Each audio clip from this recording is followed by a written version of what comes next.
Len Robbins. So we'll get some tourney analysis and maybe touch on some other things with the great Len Robbins. Literally, it's great to see you. No one has ever looked at me and said those words, so I'm a little humbled and flattered. And although I will say you guys set me up perfectly, because when I logged in, the last thing I heard you say was disparaging remarks. And then you said, up next is Len Robbins. All right, well, we've set the parameters for this show. The time. Wake up with Defo, joined by Lubie. Welcome to the Defo Show.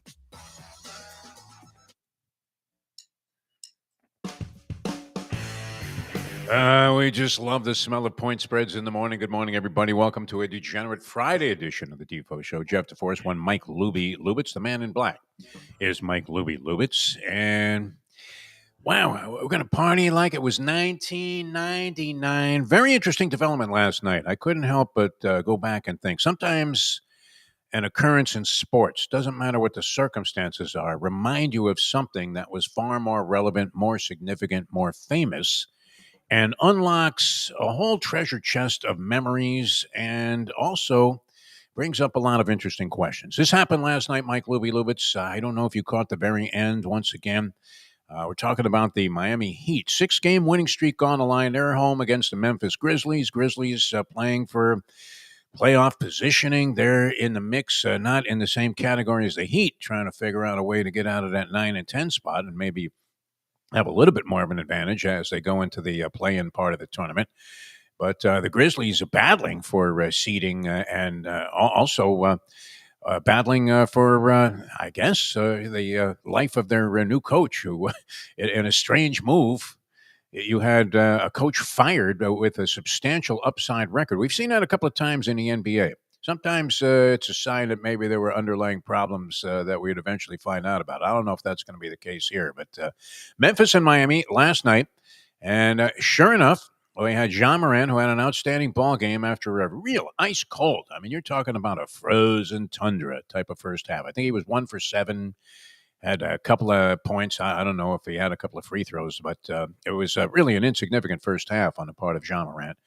Comes back smoking in the second half. He ended up with 30 points in a ball game, including, Lubie, did you catch this game-winning shot? And it did it not take you all the way back to 1999? It literally was the Allen Houston shot revisited.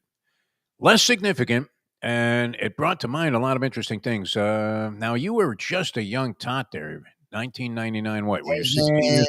Going into high school, I remember it very well, and it added to a lot of the lore of why to this day I still hate the New York Knicks.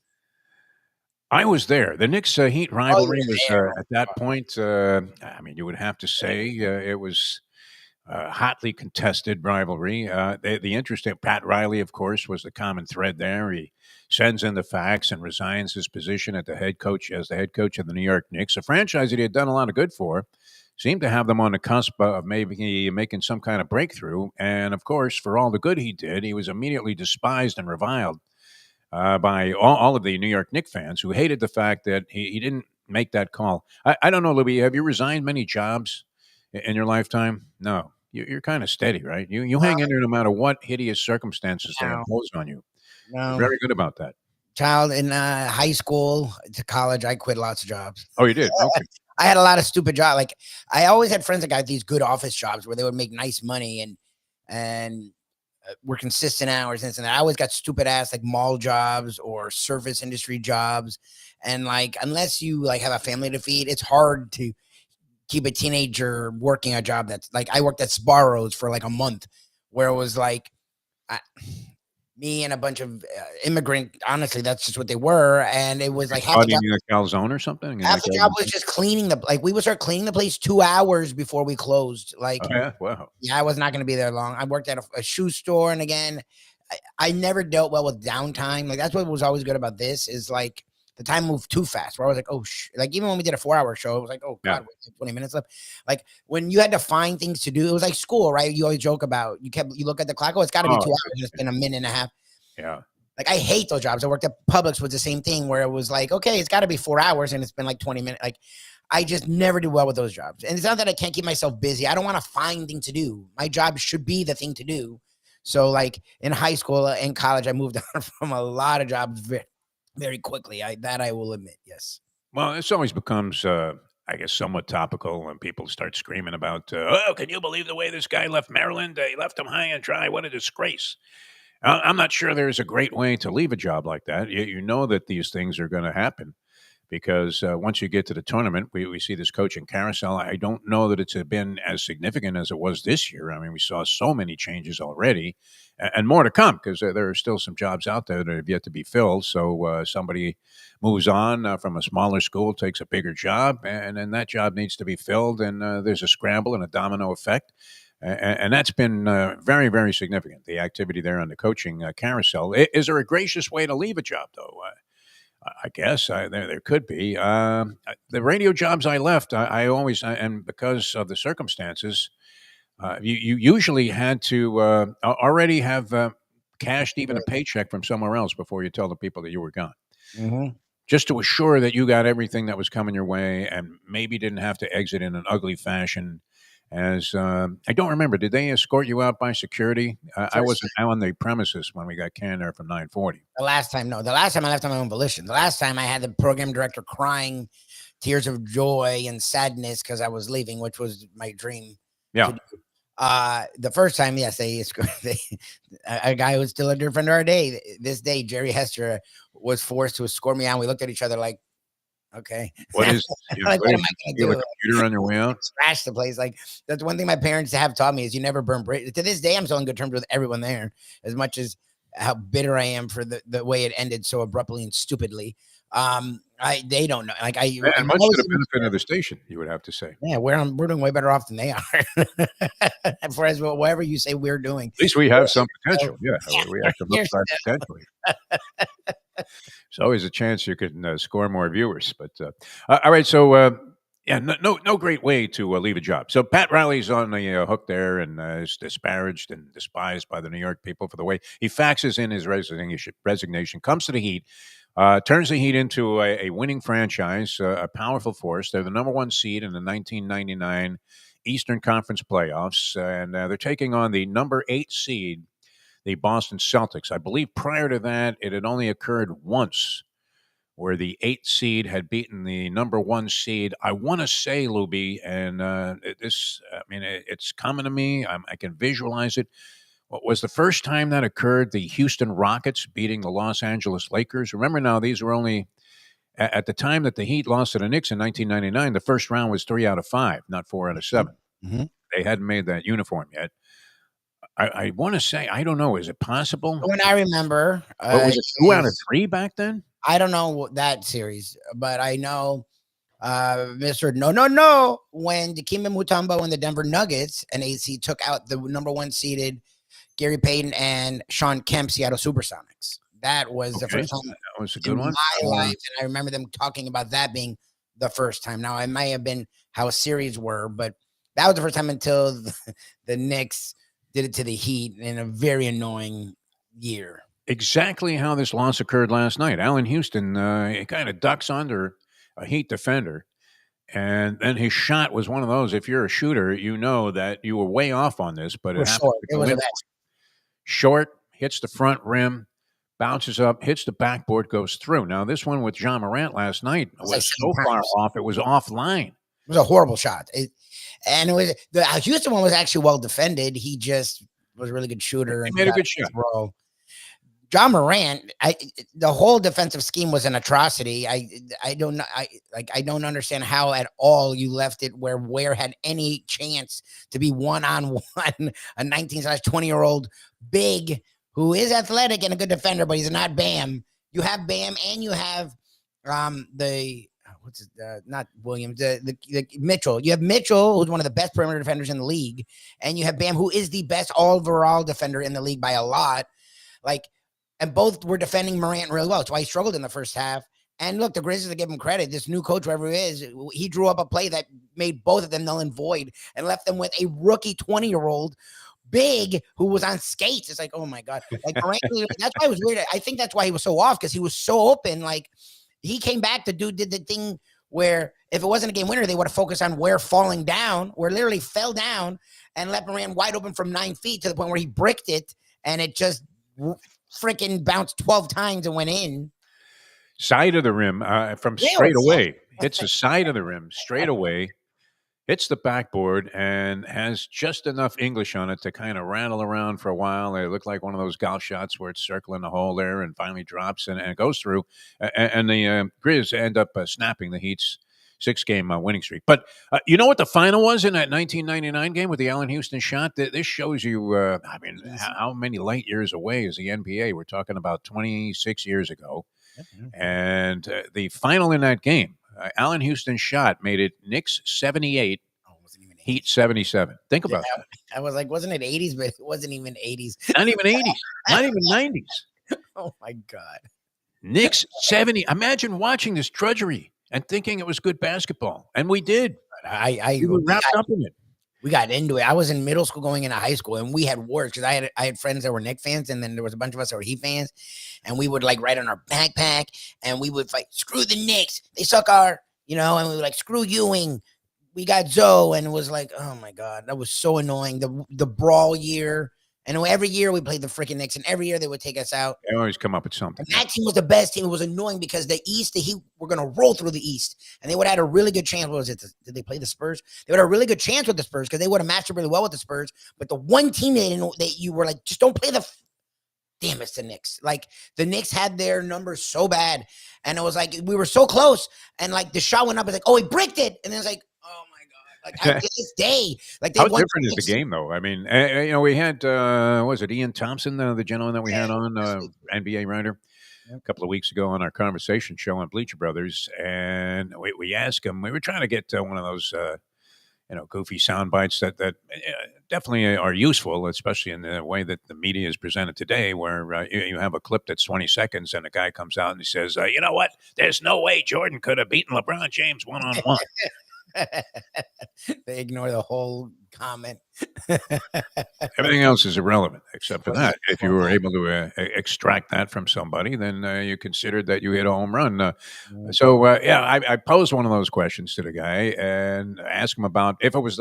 I put it in the terms of the Vitalis one-on-one, which was actually an interesting series, and you'd love to see it resurrected again, would you not? Oh yeah, for sure. A little Vitalis one-on-one. Be far more interesting than seeing. I don't know. I mean, I'm a big fan of the TNT halftime shows. They're good, but nonetheless, I mean, would you not rather watch some live action?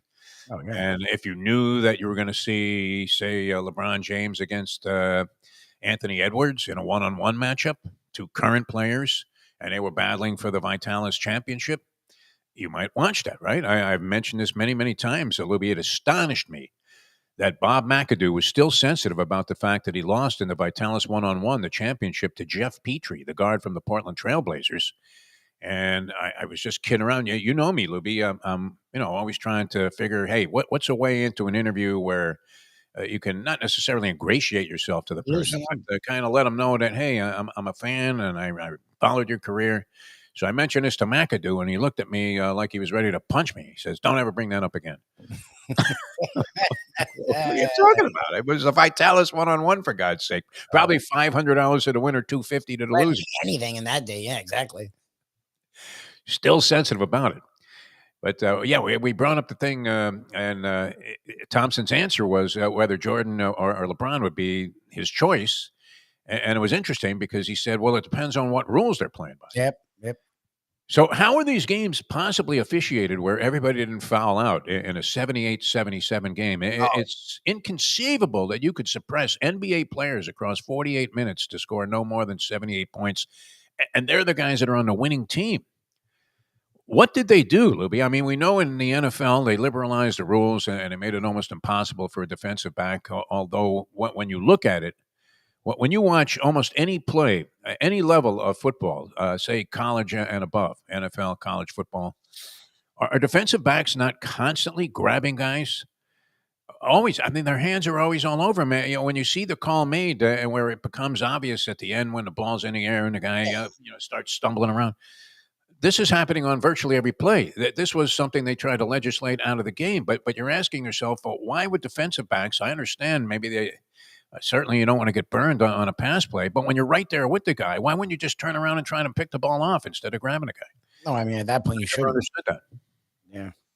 I mean, shouldn't you always feel like if the ball's in the air, it's mine just as much as it is yours, as opposed to, oh, ball's in the air. I know the ball's flying my direction.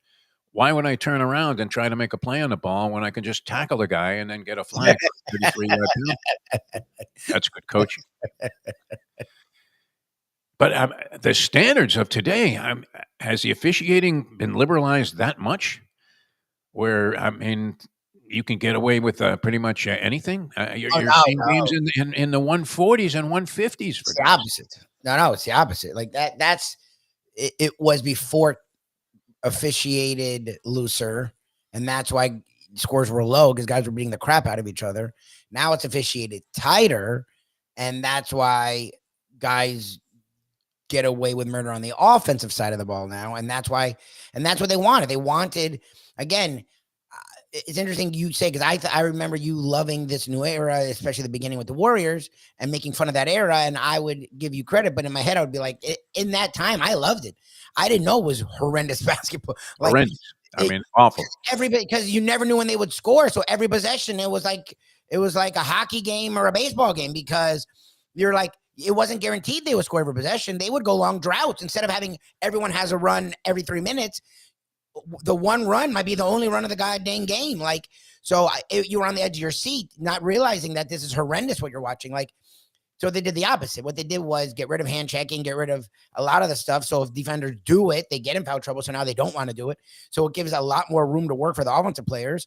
It allows guys, again, was it Thompson? Thompson talked about it, but everyone's talking about this with Steph Curry. Like, he would have died in that era, or he had to get stronger. It like, would have lasted 2 years. He may have made it. I don't know. I don't like doing that because you never like what Ken does with Bill Russell.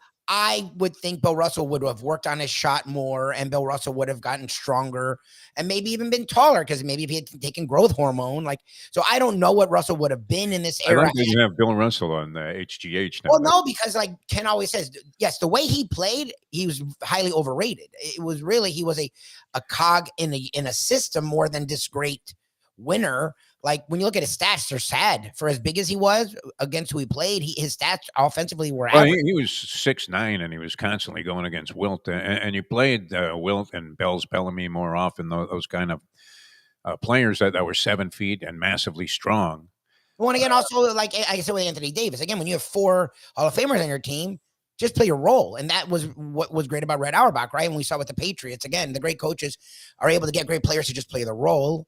And that's not easy, but like, so Steph may have gotten stronger, but Steph, who he is, thin and plays with the ball all the time and is allowed to just jack it up. There's no way, when he would have played the Knicks and the Bulls and the Pistons and the Heat, He'd be in they a would have cast. tackled him. They wouldn't have cared. They would have, because they would have got a little foul. They didn't call texts and flagrants. Again, you talk about it, the Rambis foul. I don't even think Rambis didn't get thrown out. I don't even know if he got a flagrant for the thing when he and the Pistons and Lambert were tackling each other. Like, so it's opened up the game, but we now talk about this. It still led to issues because now Celtics shoot 63s a game. So, I don't even think Lambert was called for a foul when he body slammed Larry Bird. No, I don't think so. He picked him up like he was Bruno Sammartino in an airplane spin, and then slammed him to the floor. And I'm pretty sure they might have called a loose ball foul on somebody else on that play. That was about it. But it was interesting, the illustration, because it reminded me very much of the Ja Morant shot, of the Allen Houston shot. I can still hear. And was Mike Biamonte the stadium announcer? He's been it the whole time. All the way back, huh? I think so. I think that's his. I don't know, claim to fame. He's great, but he's been. And you know, my only complaint. It's not really a complaint. It's just kind of weird where you have the home team announcer, the stadium announcer, which I'm a huge fan of this, and we pay homage to all of these guys. I mean, there've been many that are great at it. Some guys stand out more so than others. Biamonte does a fine job, but when the Heat are trailing by 30 and Shaq dunks one, I don't know that it's necessary at the top of your lungs with the microphone amplified to its maximum decibel level to start screaming, Shaquille O'Neal! And then, of course, when the other team scores, my son, Jesse, he was always very aware of this because we would talk about it, where Houston hits his shot, and literally the announcer says, Allen Houston. Yep. That's exactly how he said that. Wait a minute. The guy just won the bleeping game. Ruined your season. That was so Knocked you out of the playoffs in the first round, and it was the Knicks on top of it. Allen Houston. He'd have won a lot since then, so it's eased it off a little. But it's like McAdoo. When McAdoo went on to have a long career, a great coach, like I still have pain of that shot. People do. I can visualize it. I was there. I was at the game that day. I'm glad I wasn't there. I was at that end of the court. And I'm thinking they're going to be lucky to inbounds this ball. I mean, they were lucky to get the pass in. And then here's Houston, who I had actually seen when he was at Virginia, right? As I remember calling some UM basketball, and Allen Houston was involved in one of the original tournaments they had in Puerto Rico. They had like the Bayamon shootout or whatever that was. And Houston was there, and he was highly touted. And I didn't think it was all that great. I just didn't. Now, he had a good pro career. I mean, what, Hall of Fame? What would you say, Allen Houston? Is he in the Hall of Fame? No. It's hard to, distinguish the Basketball Hall of Fame because everybody's in the Basketball Hall of Fame. Yeah, even the basketball stuff, because he was good in college, and he was a high draft pick, and he had a nice long NBA career. I don't think Good career. It was good. Basketball Hall of Famer. I'm not sure. I don't know. I think now that I'm thinking about it, I think the Ray Allen shot was like payback for that shot, because that shot was so painful and it took so long that he were owed a ridiculous shot that also goes down in NBA history. Very few shots that stand out like that one does. In the history of any franchise. I'm sure all fans around the country can think of some shot that loomed as a dagger in their back, or maybe created an unbelievable state of euphoria, as was the case with the Ray Allen shot, where Chris Bosh got his one rebound. That's the whole series. The playoff series. And Popovich, the genius, Greg Popovich, decided to put Tim Duncan on the bench. So dumb. One time you need a rebound, Pop. Yeah. So when he was popping off all of those times to Craig Sager, a very distinguished guy who lived and died as a brave soul. Yeah. Was a very inspirational figure. And Pop's blowing him off as if he was some slime ball, scum, ink-stained wretch. And he's working for the network that's paying Pop all of his money, or helping pay his salary. He couldn't accommodate him with a couple of, oh, well, you know what? We just have to shoot the ball better in the second half. Hey, thanks, Pop. That was great. That was brilliant. Even Skippy's upset about that. All right, so that was just part of a big NBA slate last night. It wasn't the biggest slate, but nonetheless, it featured a lot of interesting things. Giannis Antetokounmpo, the future Miami Heat franchise player. 35, 17 boards, 20 assists. How the hell did that happen, man? I didn't see that. He's playing the 76ers. 76ers, interestingly, from a degenerate standpoint, the 76ers originally, I believe, 12-point underdogs in this game. Now, the 76ers are playing nobody at this stage. They've been tanking pretty much all season. Embiid is out having knee surgery. Tyrese Maxey doesn't play. Paul George was a non-entity for most of the season anyway, but certainly a non-factor now as he's not playing anymore. Philadelphia is playing nobody. They're playing scrubs. They're playing guys that came out of the G League. Not even. They're playing guys they picked up at a park in Philadelphia. And so they're getting 11.5 was the final number, and they lose by 13, largely due to the fact that Giannis Antetokounmpo went nuts. Yeah, that's crazy. In this ball game. Milwaukee and Doc Rivers hoping to get Damian Lillard back. He had, that is a weird thing, huh? Thrombosis is sounds like something Andy would be diagnosed with, no? It's the blood clot thing, and it's what Wemby's dealing with and why everyone's holding their breath on the guy that probably was going to be the face of the league. Yeah. You don't know, because the thing with the blood clots, people get them and they go away and you're fine. But like with Bosh, it repeated. And then once it repeats, it's like, okay, because you can't play your career. Exactly. So Dame is older. Wemby's young enough where you're hoping he can fight through it and be all right. Dame's older. Like Dame to be dealing with this part of his career, it's not good. It's very favorable report though was returned yesterday. That's good. I'm good. I hope he returns. I love Dame. Blood clots are a weird thing. All right, Golden State beat the Lakers yesterday. Steph Curry, another monster ball game. Jimmy Butler, Steph Curry, Draymond Green as a starting lineup. When they're all in the lineup, I guess as starters it would have to be, right? Draymond's not coming off the bench, is he? They are 19-2 now. You refuse to credit Jimmy Butler with that. The dude had 11, 4, and 2. What's that? He had 11, 4, and 2 in 36 minutes. How Steph literally had 37, Yes. 3 and 6 in less minutes. And it's all Jimmy Butler. Like they kept talking about it. I'm like, dude, he's averaging less. They showed his stats and they were disgusting. He's averaging 17 on 40-something% shooting. Very pedestrian. He's making 60 million. I'm like, yep, it's that Jimmy Butler. Windhorst was, he was barfing up a bagel as he was saying that, well, you can't believe this. They're 19-2, invincible once Jimmy Butler got there. Very nice. The professor weighing in. Well, Ken actually is the one that's saying on Jimmy Butler. He doesn't despise him like I do. He gets that he was making a business decision. That's fine. I just think it's funny that the credit they're attributing him. Like, yeah, I'm sure he's a tougher player, but is it credit or coincidence? that would be the question. Yeah, Steph Curry's playing the best ball he's played in a couple years, and the last time he did it, they won a goddamn title when their team, as we've seen, was average. Jordan Poole's clearly an average player. Draymond's an oldest sin. Clay was all the way out. It was the first time in his career he actually carried a team to a title. Like all the other titles, he never won MVP, and he finally did it, showing just how great he really is. And now they want to give Jimmy Butler his credit. Like he's playing out of his mind. Like it's so weird. Windhorst was foaming at the mouth talking about this. Like, look, it's fine. He's adding intensity, blah, blah, blah. We know Jimmy Butler can do that. But if you're watching the games, his defense is a sieve, and he doesn't rebound the ball. He's not passing it. He's not scoring. So it's like, at least he's not detached like he was. Yeah, he's playing minutes. Out of here. But getting all the credit in the world. I know you resent that. We'll get into it with the professor. Who's going to join us here in just a second. Have the NCAA, of course, Final Four all set. Duke 5-point favorite over Houston, Florida Gators. That's been steady, laying 2 and a hook against Bruce Pearl and Auburn. The women are playing their Final Four tonight.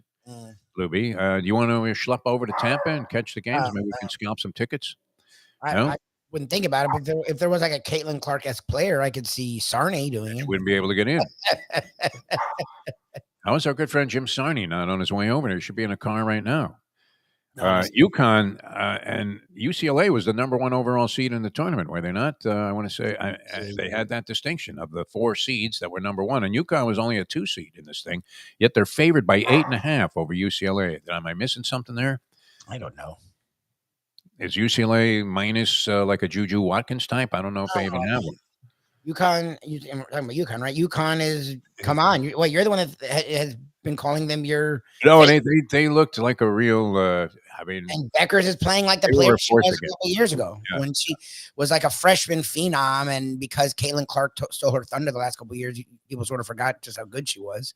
Yeah. And now you don't have Watson either. Like she's like sort of the face, I guess, of their tournament at this point. So when you have that player, especially in the women's game, as we've talked about. UCLA, though, has that Lauren Betts. Lauren Betts, man. She's like the Kareem Abdul-Jabbar of women's basketball. She's great. So maybe they can put a stop to that. But 8.5, a very generous offering there. Texas and South Carolina in the other game. Chattanooga, did you catch this? Now, what happened? If I ask you where the Hinkle Fieldhouse is. Oh, good. You wouldn't exactly confuse it with Madison Square Garden, would you? What happened to the prestige? I know it hasn't been in New York for a while, but I liked it better when the NIT finals at least had the distinction of being played at the Garden. You actually can answer your questions. I don't know what the hell you're talking about. Let's bring it up. Where's the Hinkle Fieldhouse? You would know where it is, Professor. You just said in Indianapolis. Yeah. Butler University, right? It feels Larry Birdie. Okay, it's Butler then, because it feels like a Larry Everybody Bird should know this because everybody has seen the movie Hoosiers. Yes. And the scenes at the state title in Hoosiers is shot at Hinkle Fieldhouse. Okay. Where Gene Hackman takes the tape measure. Let's see, the baskets are only 10 feet, just like and then they go out and beat the all-black team. Yeah, and just beat them because where you want Chattanooga. They reestablish basketball racism for everybody. Were you on the Chattanooga Choo-Choo last night, Professor? I actually was. Oh, that's funny. Like if you were riding Chattanooga through the NIT and they were just hot as a pistol the whole tournament. You cleared house. So I think they were underdogs in like the last 4 games. So we were on with a friend of mine yesterday, a gentleman named Mike Jones, a handicapper, and he gave out Chattanooga. He's not going to know it. You do that every time. I know that. He doesn't get the joke. Could have been Portnoy. It could have been anybody. It could have been Stu Feiner, but it was on Chattanooga. So that was, and I thought, well, where the hell are they playing? I thought they were in that Vegas. I NIT. mean, the fake NIT, the college basketball crown. Yeah. Through like the first 3 days, I think favorites went 8-1. No, Jesus. favorites went 8-2, and the over went 9-1 or something insane like that. So if you had parlayed the favorite and the over in every game, you'd have been, in retire. You'd have almost had enough money that you could afford to be in the stock market. I know that's a burial, much like my bets on the Masters, maybe, which we have coming up next week. Oh God, we may have to. Is it already next week? Oh. Yeah, can you believe it? Well, at least it's here, and we can get rid of it. Hello, friends. Settle in with a pimento cheese sandwich. Yeah, some casual racism as we embrace the Masters. They let Condoleezza Rice in. Because it covered. I think Hootie was upset about that. A black and a woman. They covered both. Like nobody can protest anymore. We got them all. That was great. Great move. What happened to Martha Burke? She's not attending classes anymore, is she? There you go. Because and I loved it when they just Rice. You want to boycott our sponsors? Guess what? We won't run any ads. We don't even need your money. Get out of here. Very, very much of an indignant stance. I did see though that for all their nonsense, CBS is now trying to make this like buy our Paramount Plus streaming package that nobody on earth wants to buy because you get extra Masters coverage. Oh, really? There you go. Yeah. So like that, pretty smart move by CBS. There'll be a bunch of like old white guys looking to remember America when it was a simpler time. Buy Paramount Plus to watch extra Masters. Look, I don't use Paramount I Plus. gotta be honestly, if they're smart, they'll like put up cameras next to the pimento cheese sandwiches. Well, maybe we'll see Molinari in the woods trying to find his Titleist golf ball. Again, no, I would like make it entirely environmental, like that thing that all the Masters dorks talk about. We're like, trees. The egg salad sandwich is only $1.50. I would really like just put an egg salad sandwich into the camera. Nothing like on a steaming hot day, a good right? egg Yeah, exactly. And then the pimento walking cheese 5 for miles. lunch. Yeah. I always love that. All right, a couple of other things. We'll get to the professor and his picks on the NCAA tournament and whatever else he has in terms of any other college hoops going tonight. Are they still doing the? Just the chicks tonight. The crown will be Saturday afternoon before the Final Four games. But just the chicks tonight, which they're playing it in Tampa. They're playing it at a hockey arena. Like, what the hell is the point of that? I thought. I think they're playing at the old stadium with the roof off. Don't they play at US? The Bucks. No, can you imagine? No, not the Buck Stadium. I mean, I assume the Rays Stadium. The Rays Stadium. This was supposed to be at the Trop when they scheduled it a few years ago. And now they're playing it at the hockey arena. Like I thought, after Caitlin Clark, like chick basketball, we were going to start playing it in football arenas. The fact that we finally, what happened? Have gotten around to actually mentioning that as part of the sports lager here, maybe is a tribute to. I don't know if you've been watching any of these, but they want. I have watched some. They want this Paige Bucher's girl to be Caitlin Clark so bad, and like just nobody who watches her is like, no, this isn't Caitlin. Like we're just very not good, into her the way. I mean, she's a good player, very good, no but doubt. if you were like doing top all time at UConn, she's like what, like number 7, number 8 in there somewhere. She's not like a. I mean, Caitlin Clark. I think we may need to accept was just like a unique phenomenon. She was Larry Bird compared to ability to draw interest. Yeah. All right, real quickly here, and then we'll get to the professor and a bunch of good stuff today, including the big board. Reds lose their third straight 1-0 game yesterday in Major League Baseball. First time that's happened since 1960. The Phillies did it 1-0 3 nights in a row. Gurgles is on the over on the Reds, so he's already spilling blood. He needs a cut, man. He looks like Vito Anafirmo. What the hell is happening to this show? We're dropping in Reds score updates. Well, that's just weird. I mean, how do you lose 3 straight 1-0? It never happened. So we were trying to figure out. Andy and I were trying to figure out what would the record be, and I believe it is 3. Which was accomplished. You had a conversation about most consecutive 1-0 losses in Major League Baseball. Well, he was debating in game. Are you now. banned from the track or something? Like, what's going on with you? You paying attention to this shit? It's exploded, Professor. excuse You me. should appreciate this, where you're seeing a team, and this has been true of the Dodgers this year. They're almost always down in every game. They're 8-0. So the time to jump and go ahead and press your action with whatever book you're betting with is when your team is in a desperate hole. Oh, And Andy is now mentioning the other one they're trying to push in this tournament, the Flo J. Johnson girl from yeah, LSU. I just have a funny story of that because if you've seen it, I think it's Experian. Some credit service is running endless commercials starring her, but they don't say her name. They just show her name. Like the first times I thought the commercial, I thought her name was pronounced Fallujah. And I was like, oh, we have the first athlete who was named after the Iraq War. Fallujah. Well, if you look at the way it's spelled, it looks like her name might be Fallujah. That is, yeah. big news was she's forsaking her chance to go to the WNBA for another shot at a couple of $1 million. So did the girl at Notre college. Dame, which Yeah. tells you something about the Where's this money coming economics of the WNBA. All right, we're going to come back with more. Oh, Yankees, I was going to mention, 22 home runs, 6 games is 5 more than any other team has done during that period of time. Torpedo bat seems to be working.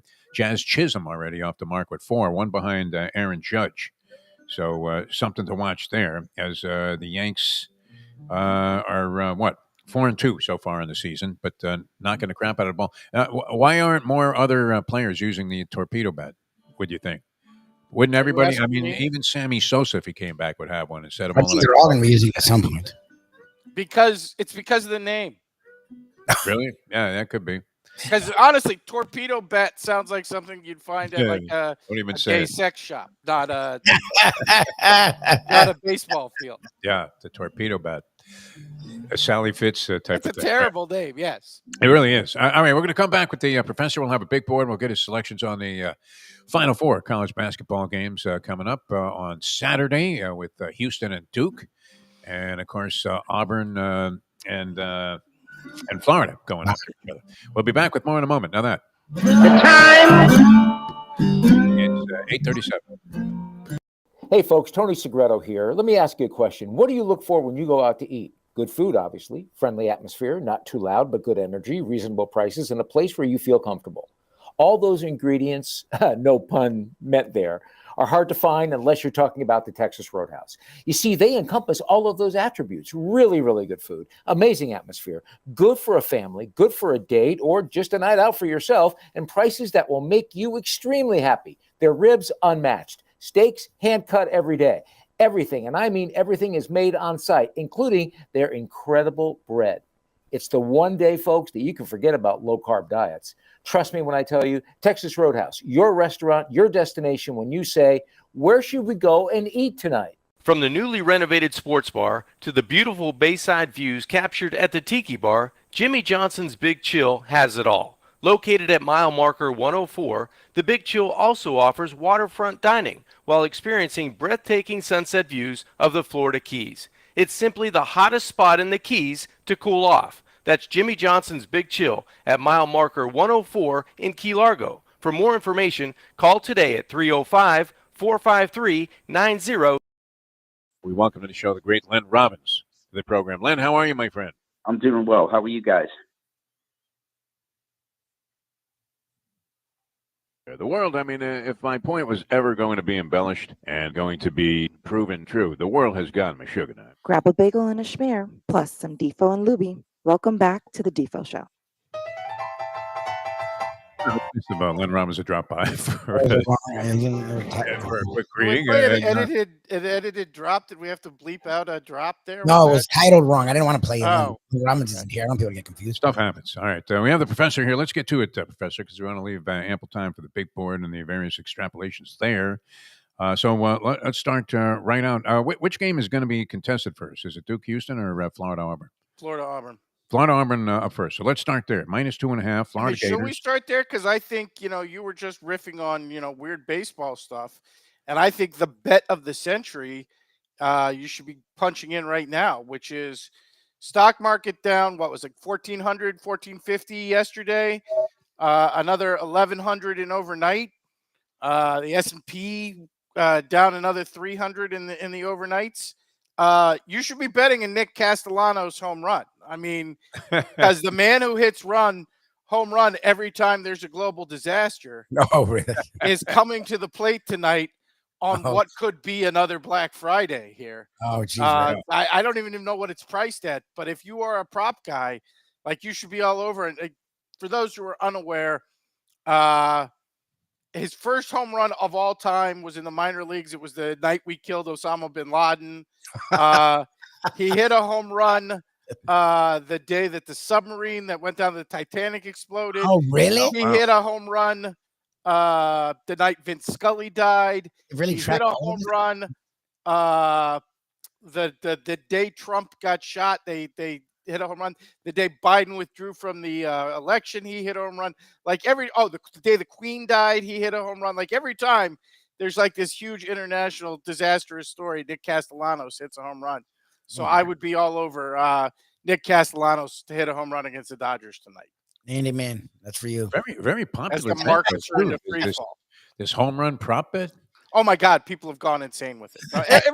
Every baseball prop, it's nuts, isn't it? It's the weird combination of fantasy baseball and gambling at the same time. Where it's become this stupid synergistic hybrid, and I hate it so much. And I hate the people who won't shut it. Honestly, when we first started doing Talking Spit on Defo Radio, the one rule I had with PC and CJ is you guys cannot talk about your freaking fantasy baseball. We can talk about any other subject, but nobody wants to listen to you talk about your fantasy baseball teams. And now, thanks to this gambling hybrid between fantasy sports and actual gambling, it's all anybody. There's like entire networks just dedicated to who's going to hit a fantasy home run tonight. It's crazy. I keep seeing these odds posted and the results, and I'm thinking, who the hell is making that bet? It'd be like getting a big price last night, but if you had bet that Jose Altuve would strike out 5 times as a leadoff hitter in a ballgame. Never happened before in his career, and naturally stands now as an Astros record, but people are probably betting on it. They're in it. Oh, look at that. Strike 3. He's got 4. What kind of ticket would you cash at the end of that? On a more serious note, I was looking at it before I came on the show. Just by the numbers, I am with Defo. UCLA looks like a pretty tasty spot against UConn. I thought UConn's last game against USC, I didn't think people knew how to price it without Juju. And I thought that was a little north, and turned out they didn't cover, by the way. I thought that was a little north of where it should have been, given that USC beat the hell out of them in the regular season. And Juju, while she scored like 28, did not have like her best, most efficient game. I didn't play it, but that was my thoughts going into that one. And if you watch that game, I think UConn was only up 4 or 5. They busted it open with a nice streak of shots at the start of the fourth quarter there. So, I mean, that 15-point favorites, 15.5-point favorites, and you were actually in some trouble game pressure-wise at the start of the fourth quarter. From what I could see by the numbers, like UCLA, wow, this looks like a pick'em kind of game to me. So, again, I'm not pretending I'm a women's college basketball expert. I'm not even pretending I'm going to watch the game because I will not. I would rather go to Tortuga on a Friday night than watch UConn play UCLA in women's basketball. Yeah.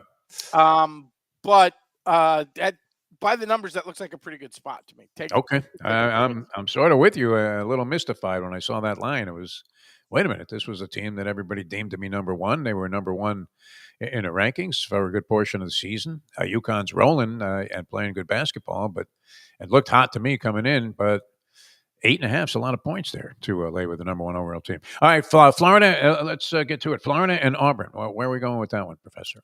I mean, the guardian angel, the horseshoe stuck up the Gators. You know where? Arse. After that Texas Tech game seems so huge, I don't know how you can take the Gators. Matchup wise, I actually do think the Florida's got a lot of big bodies they can throw at Broome, which will be problematic offensively for Auburn. And I think there's a reason that Florida kind of beat the hell out of them earlier in the season. So, I mean, you could actually argue this either way, because you could turn around and say, yeah, like since that UConn game, Florida's been super turnover prone and has not played well, and got not just outplayed, but very badly outplayed by Texas Tech for 38 minutes of that game.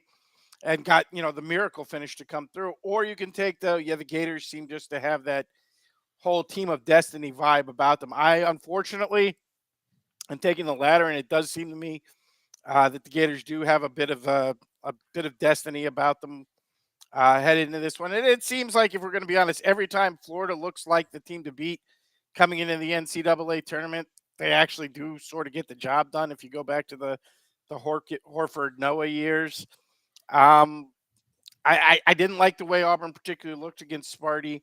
The Broom injury actually scares me a little bit, even though he did come back to the game. That looked like the kind of thing that could linger, what looked like a really bad elbow sprain when he did it. And you make the argument Auburn doesn't match up well, so I would definitely lean towards Florida in that one. All right, laying 2.5 with the Florida Gators. Duke and Houston, the thing that strikes me, and the more I look at different stats and forms of analysis, yes, I mean, it's obvious that Houston has the number one defense in college basketball. They were great, totally suppressed Tennessee. They have 8 points with 4 minutes to go and a half. But you can't sleep on Duke on the defensive end. Does that, in your mind, Professor, give them enough of an advantage to go ahead and lay 5 points with the Blue Devils, or do you see? I will say, and I told this to Lubie last night, if I'm John Shire, I would much rather play Florida or Auburn than I would rather play Houston. Houston is exactly the team I don't want to play. I've got a young, very talented team with a couple of NBA lottery guys in Flag and Knipple. And one of the basic things we do is use our huge across the board size to be very physical on both ends of the floor. And now you're playing a Houston team. That's exactly the way they like it. They are super veterans. They've got COVID kids and juniors and seniors all over the court, and they like to have a rock fight. They want to play games in the 50s and 60s. They want, 37 total fouls called between both teams in the game. It is exactly the kind of matchup that if I am Duke, I am a high offensive, high pace, high tempo team that I do not want to play. I don't want to play a veteran group that enjoys, playing a game that would cause fights at your local YMCA. Like that's definitely a team. Like, if they show up at your local gym, like, they're going to want to play a way that's going to cause guys to start swinging. I think it's going to be a huge mental test for a young Duke team. I think it's going to be a big physical test because Duke can lean those big bodies against Houston all they want. Houston's not as long, but they are, typical Kelvin Sampson, big muscular guys. They are not as tall as Duke, but they're every bit as big as Duke, and probably bigger if you did it on a pound for pound basis. I would not want to lay 5.5, and I think there's a chance Houston will win this game straight. I think there's actually a very good chance Houston will win this game straight up in a huge rock fight. I would take Houston, and I would take the under in this game because I think Houston is really going to be a strong mental test for Duke in this matchup. Interestingly, when Shire first got the job, took over for Krzyzewski, he scheduled a scrimmage. I guess the story's out there. And he deliberately sought out Kelvin Sampson and Houston to scrimmage against to see what he had. And that makes sense. Again, they're the kind of nightmare matchup that if you are a high talent team, you don't want to play. You saw in a lot of ways the ultimate Kelvin Sampson Houston basketball game in the first half against Tennessee, where everybody talked about how poorly Tennessee shot, and they did shoot poorly. But if you go back and watch, I don't think they had 3 open shots from anywhere on the floor in the entire first half, and including some guys who were shooting from well beyond the NBA line and still had a hand in their face the whole time. Like, you watch Houston, the way they rotate on defense is absolutely incredible. The way they help on defense is phenomenal. And again, they are a team completely comfortable playing a game that's going to be, like 24-22 at halftime or, 56-58 with a minute left. And if I were John Shire and Duke, it is exactly the kind of team I would not want to play. All right, let's do it. Let's get to the big board for this week. The professor liking the Florida Gators and Houston with the points there, and a little taste on the under, and maybe even a small taste on the money line. So I think that's there we go. We're ready for this week's professorial. and it's an annual. It's the big board of Go Final Four yourself, the 2025 edition. All right. Here we go. Number 5. Number 5. And it's, there's a lot of things that I got to be honest. I didn't know the girls were playing in a hockey arena in Tampa, which I would have included that in this if I had known it. But the fact that it's in San Antonio, where Charles Barkley has famously remarked that there ain't nothing going on in San Antonio except a bunch of big old women eating churros, which I completely agree with. Like, if you go to the list of things, if you type in, I did this to like TripAdvisor things to do in San Antonio, obviously, number 1, the Alamo. So if you want to go see some old fort where a bunch of people got killed 150 years ago in a stupid fight with Mexico, knock yourself out. But if I were a young college basketball player, I don't think that would excite me. But on the list, in the top 10, is Tim Duncan's Auto Body Shop, where what? Is Duncan there? Is that what it is? That's a tourist attraction in San Antonio. Is an auto body shop owned by the guy who's known as the most boring player in the history of the NBA. And I guess from what I've read, it's like one of those pimp my ride kind of auto body shops where they do all sorts of wild stuff and interesting things with cars. But if you want to watch dudes go chrome mufflers at Tim Duncan's freaking auto body, because even if you see Tim Duncan, what's that conversation? He's not going to talk to you. Like, if he talks to you, he's going to be like, "Oh, Tim, I was a big fan. Thank you." Great career. You do the thing and he goes back. Yeah, he just gives you a little hand like, "I said thank you, and now I'm done talking to you." Like, I'm just saying, if I were like a young basketball star and now in 2025 we could walk around with a pocket full of money looking for something to do on a Sunday in between, Saturday and Monday games, San Antonio is not the place I want to be. Like, what the hell are you going to do in San Antonio? Apparently go visit Tim Duncan's Auto Body Shop. Yeah, the Riverwalk highly overrated, in my opinion. You're going to go listen to Greg Popovich be grouchy with you for an hour? Like, insult reporters, yeah. Yeah, like the Riverwalk is enough. Like, hey, look, it's a river, and they put a sidewalk on it. Now there's not much happening. That, my friends, is excitement right there. A river with a sidewalk next to it. Big doings are transpiring in San Antonio. No wonder they eat churros all day long. There ain't nothing else to do. Nothing, zero. I've been there, and I didn't spend a lot of time there, and I'm glad, because there literally was nothing to do. It was a town.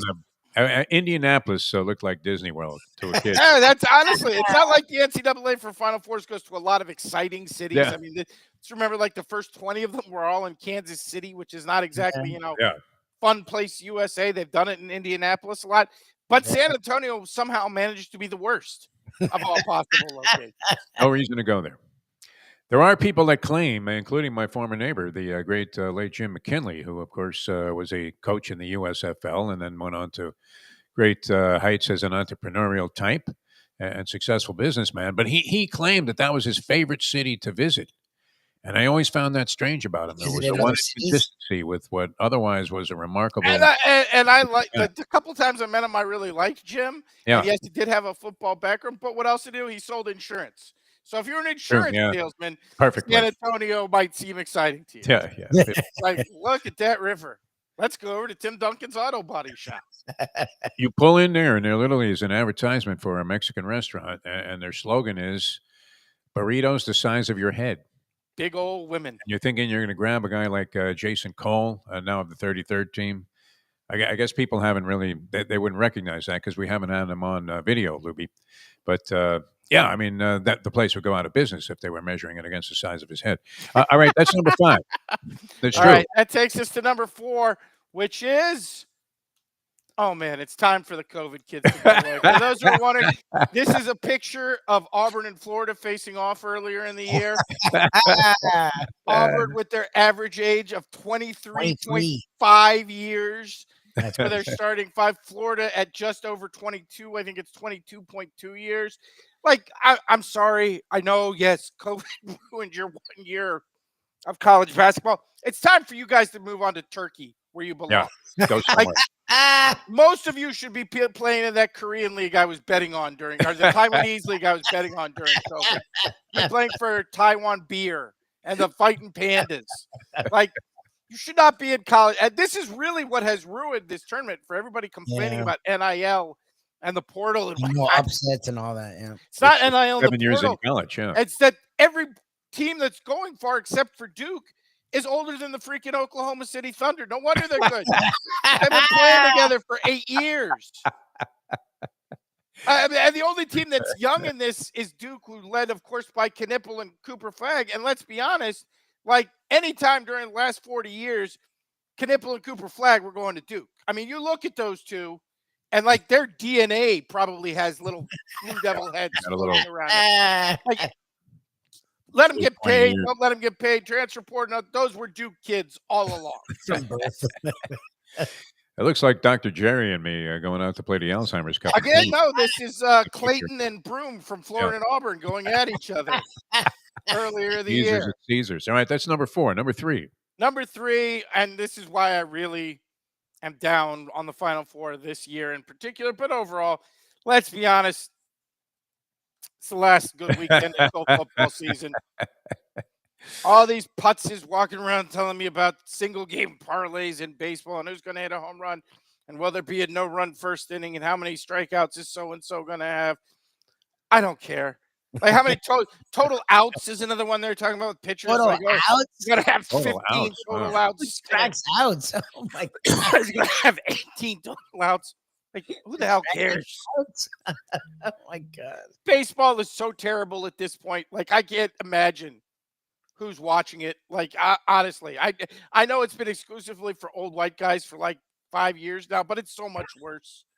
Like, 27 combined strikeout and 4 solo home runs for a 3-1 game, and boy, wasn't that fun and exciting. Major League Baseball. Nothing good to bet on until football. Many people feel that way. We are, in terms of team sports, we got the Derby and whatnot. So, if you're a horse racing person, you got some big events. But in terms of team sports, this is it. And let's be honest, even the NBA playoffs this year, is there anybody who believes it's not going to be Oklahoma City and Boston? Maybe if you're a Cavs fan, but not like that's it. Who the hell cares? Like, there might be a couple of interesting first round matchups because like other than the best teams, the other teams are sort of evenly matched. So, like Denver and Memphis might be an interesting series. But we know it's going to have no impact on the actual title. Like the NBA playoffs are completely pointless. You might as honestly let the Celtics and the Thunder play like a best of 21 just to keep America captivated instead of these other stupid rounds. I would say this, though, with the Masters, always an interesting bet if you're alive in any type of wagering fashion. And then the NHL playoffs. I mean, are they not great? Really? Canadian soccer, huh? I mean, Ken's not betting on. Everybody becomes an expert towards the postseason, no? No, he's not okay, you have fun. You eat your poutine. I mean, honestly, the one good thing at least you get your money's worth on the ride in the best. One good thing I could say about tariffs is that people like you are going to have to pay like $40 for Tim Hortons and poutine now.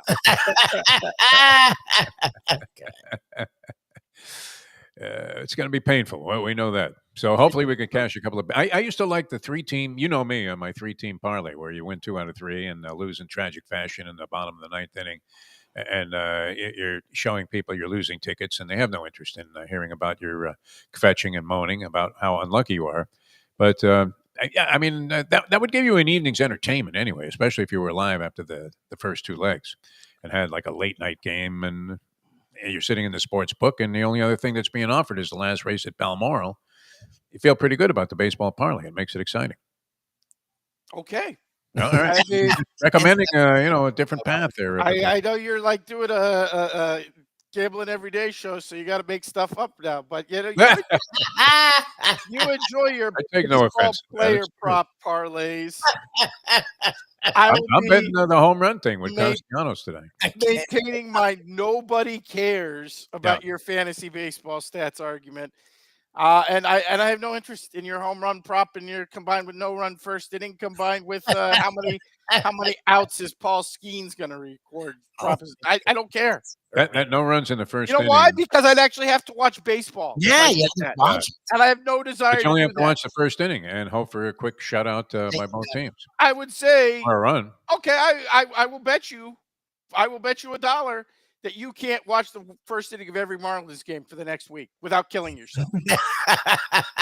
That's too high of a price to pay. Exactly. That's what I'm saying. Exactly. All right, that's number 3. Number 2. This is the number 2, and it is a redo of a story we talked about a couple of weeks ago, but it has totally come true, and that is. Yeah, they all made it. I don't know more Jewish about settlers than the West Bank. I don't know about from the ocean to the sea, but I know from the river to the arena, it is now all Jews. Forget it, Hamas. This Final Four is so Jewish that Kelvin Sampson is making his team listen to Sammy Davis Jr. records just to fit in. I thought he'd converted. It is. It's Kelvin. I mean, we talked about the Zionists taking over college basketball a couple weeks ago, and it has absolutely come true in this tournament. I love that all 3 Jews made it. It's Hebrew national time, no question. It's the Hebrew national championship. Like I say, if you're one of these conspiracy people, like I'll tell you what, like Kanye West can't watch the Final Four this year. Exactly. He's out. If like Kanye turns on the Final Four, he's shooting out the TV like Elvis. Does Drake share similar philosophies as I don't know. You can look on the internet. It seems like half the world does at this Drake point. is Jewish. Drake's Jewish. Drake is Jewish. Oh, that's right. He's half Jewish. That's right. So Drake actually had a bar mitzvah. Like so someone might hire very him. unusual. Someone might hire him to coach a team next year. Yes, Red Holtzman. I mean, look at. Honestly, the last time basketball was this Jewish was like 1940s NBA before integration. The 50s in the NIT. Yeah, when everybody was named Red.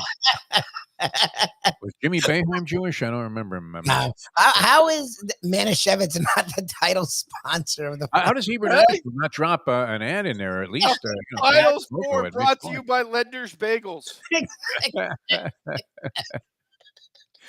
It's a bagel and a schmear all the way. You're spot on that, Professor. I don't think it's been talked about enough. Oh my God! That's number 2. Number 1. Number 1, and let's be honest. Like I know people are trying to talk about best Final Four ever in terms of the teams we actually got in, and whatever you feel that way about it. But let's be honest. It's 2 cheaters, a sexual predator, and Duke. Like this is the worst case scenario in terms of the schools that made it. Like Pearl and Sampson, easily known as the 2 biggest cheaters in the sport prior to NIL and portal. Basically, like all the rules that they broke for a decade, we're now allowing. Yes. Todd Golden, who, if you read the report, the reporting of the incident in the Florida Gators student newspaper, he's got some issues, apparently. I know the school cleared him, but all they said was he didn't commit a Title IX violation, which means he didn't go into full Bobby Petrino mode and nail an assistant who also happened to be a student at the same time. Yeah. Like Todd Golden makes Lane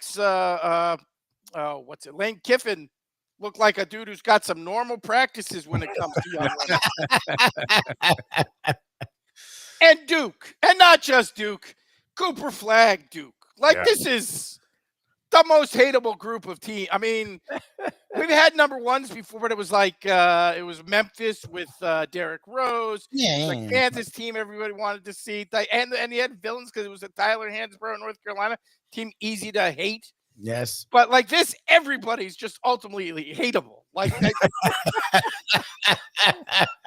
there's nothing likable about any of these squads. No, you're right. I mean, the closest to likable is Houston, and again, they like to play games in the 50s. And Sampson is like a massive cheater. Yes, again. The game has come back to him. I mean, same with Pearl. Like, again, 2 cheaters, a sexual predator, and Duke. Like, Duke's the such ugliness. Duke's the if you walked into a party and this was the group, you'd turn right around and walk back out the door. Never And mind. can you imagine how bad it's going to be to go like to a Final Four watching party and these 4 fan bases are there? Oh my Dear God. God. That'd be tough. Oh Jesus. That'd be a rough one. No doubt about it. No. All right. 2 cheaters, a sexual predator, and Duke You're the best. comprising the Final Four. Excellent, as always. Spot on your analysis, Professor. And, Everybody, go Final Four yourself. Enjoy your weekend. You're the right. best. See you next week. The Professor, ladies and gentlemen. I mean, a lot of truth to what he was literally professing there. He's right. I didn't think about that. Like every team has an angle of a bit of hatred. Is that almost always true, though, Lubie? I mean, there's always one story. Like I get it with Calipari with Memphis, but like he's not wrong. Like the Kansas teams are built self. You didn't hate. Like usually there's a story that's fun, like one of these upstarts or something. Like again, the Purdue team last year with Edie, they had lost the year before. Virginia had lost the year before. Like usually one of the teams you can like get behind. It's really tough. Like Duke is the team you're gonna get behind.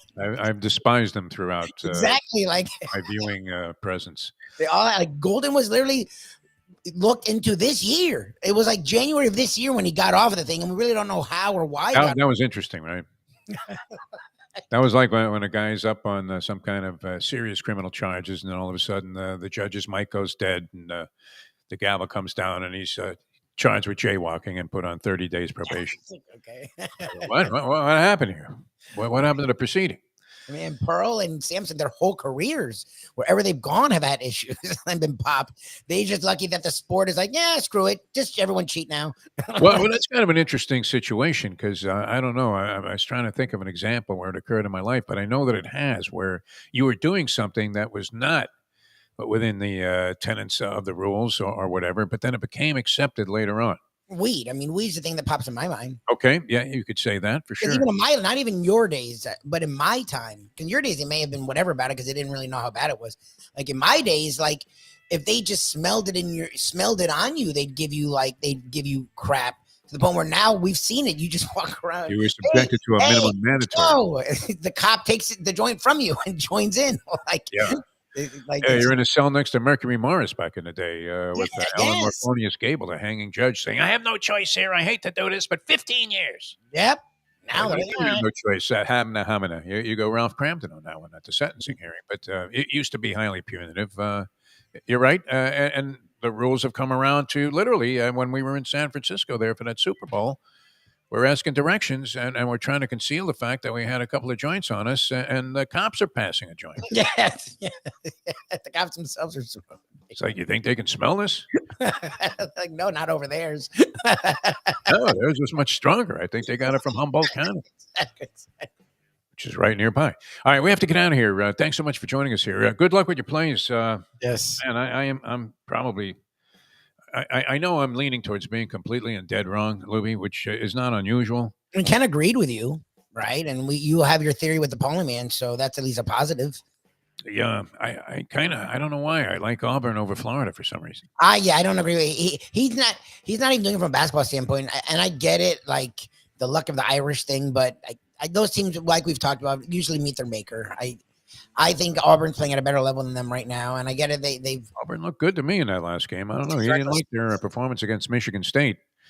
Since I had a rooting interest in Michigan State at that point with the brackets I had, I'm thinking I need a miracle here to overcome this, and it was true. I mean, you couldn't have put the clamps on any chance that you had. I know the game got to be like 4 or 5 points later in the ball game, but it never seemed like Michigan State was in a position to win that thing. And with Duke, I mean, look, you had a team that was scoring 90 points a game. And I'm starting to look at these defensive numbers. I believe Duke is only giving up 65 points a game. Period. No, that's all year. The thing about Duke. They're as good defensively. They're as good defensively as they are offensively. Look, Coach Spinelli said the same thing Ken said, where Houston is the kind of team that, again, it's not how they play, it's that they're young. Like Duke is young, so and Houston's old, so they can get after them in a way that a lot of teams wouldn't, and that would give them trouble. But you can also figure that out by the second half. Like that doesn't take a whole game to figure out to me. Like I don't know. I still think Duke will back find to our original point that we were making about the thuggery that was going on. A lot will depend on how the game's officiated. That's it. That's everything, especially in that game. Do you think they just give Samson because as much as everybody always points out the cheating aspect, like the first thing that pops up on your Google when somebody Googles you is, when were you arrested? Yeah. Particularly, a flattering position. I just looked up a guy the other day somebody was telling me about, and I'm like in shock, right? Oh, who knew? Yeah. But with Samson, that's the first thing everybody brings up.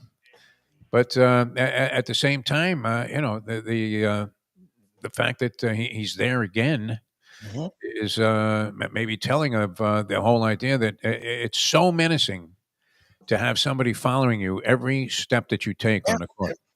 Yep. And being in your face constantly, as we were talking about earlier, where you're at the Coke machine and there's a guy right there.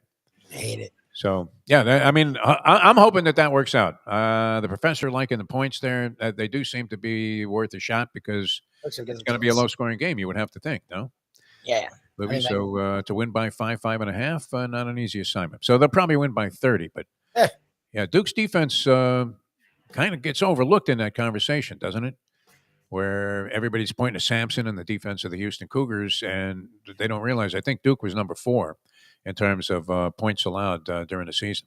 All right, we have to get out of here. Thanks, everybody. Have a good time. Have a great weekend. Enjoy all of the games, and we'll talk to you again on Monday here on the Defo Show. For the Professor, Mike Lubie Lubitz, I'm Jeff DeForest. Thanks for joining us. We'll see you next time as we leave you now that. The time. It's 9/11. Let's go to eat a damn snack. Look what they done to my soul.